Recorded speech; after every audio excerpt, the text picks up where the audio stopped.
So kumusta kayo mga kabukloy? Ngayong araw meron naman tayong topic tungkol sa isa nating 5'9 na nakasira sa ating pangalan, isang manyakis na security guard na kung saan ay nanggahasan ng 5 dalaginding.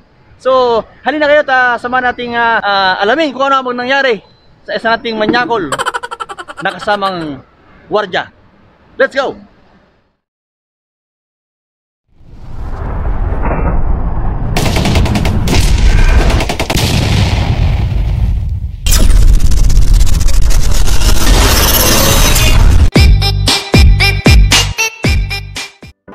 Alright mga kabukloy, ito ang balitang Cebu at balitang gwardya, no? Isang gwardya ang nahuli sa kasong pangagahasa. Ito ay si Samuel Glodobe, son ng Cebu City, no? Sabi dito sa balita, guard with 5 counts of rape charged sa face the assault when it was found out the store he was working for.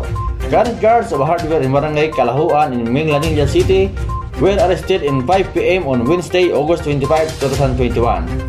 Si Police Major Alfonso Sarigumba III, Team Leader sa Criminal Intelligence Detection Group o CIDG Mandaue, 12 Unit with Regional Intelligence Unit RIU, DAS-7, CIO, CCPU, RID 7, and 300 Intelligence Air Wings in the Philippine Air Force. The result of the formation of Samuel Glodobisan is 40 years old and native of Barangay Sodlon, Dos, Rural Barangay of Cebu City. No? Son was arrested following the warrant of arrest of Honorable Judge Jose Nathaniel Salazar, Andal, Regional Trial Court and Branch 24 of Cebu City, 3 counts of rape case without recommended bail, while son faced another 2 cases following RA 7610 violation with bail of 200 million pesos each. Nako, mabubulok ka na ba sa bilangguan? Napakalaki ng bail mo, ha? As Sarigumba describes that their capture is in the 5th most wanted in Central Visayas. Ayan mga kabukloy, no?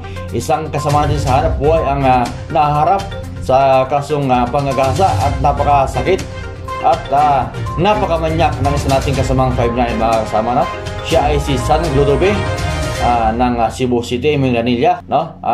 At ayon sa ating source mga kabukloy, no, isang 5 babae pala ang kanyang tinira at ginahasa at sunod-sunod ang kanyang kaso, no? Sa nakapagtataka mga kabukloy, no, at nakapag-duty pa siya at nakapagkuha pa ng license sa naturang sosya mga kabukloy. Yan muna ang ulat dito hanggang sa susunod na ulat at subaybayan natin ang kaso nito ni San Glodobe, isang manyak na security guard, at huwag nyo lang pamarisan mga kabukloy ang gawain ng ating 5'9 na ito.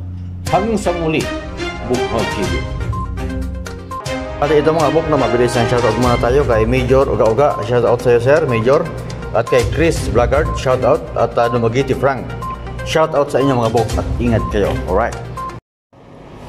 So yun buk na inyong napakinggan at napanood ang ating ginawang mabilis ang ulat sa ginawa ng ating kasamaan na manyakis, no, na taga Cebu, no, at huwag nyo lang pamarisan kung ayaw nyo malagay sa alanganin ng inyong buhay at makompromiso, no.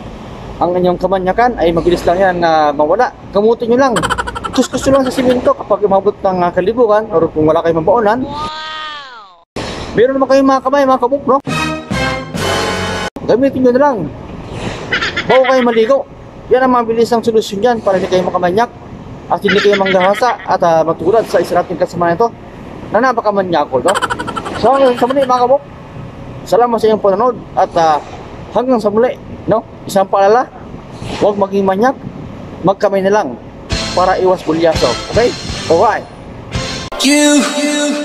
Our love of the place in my mind, trying to find a way to get to you. Our love of the place in my mind.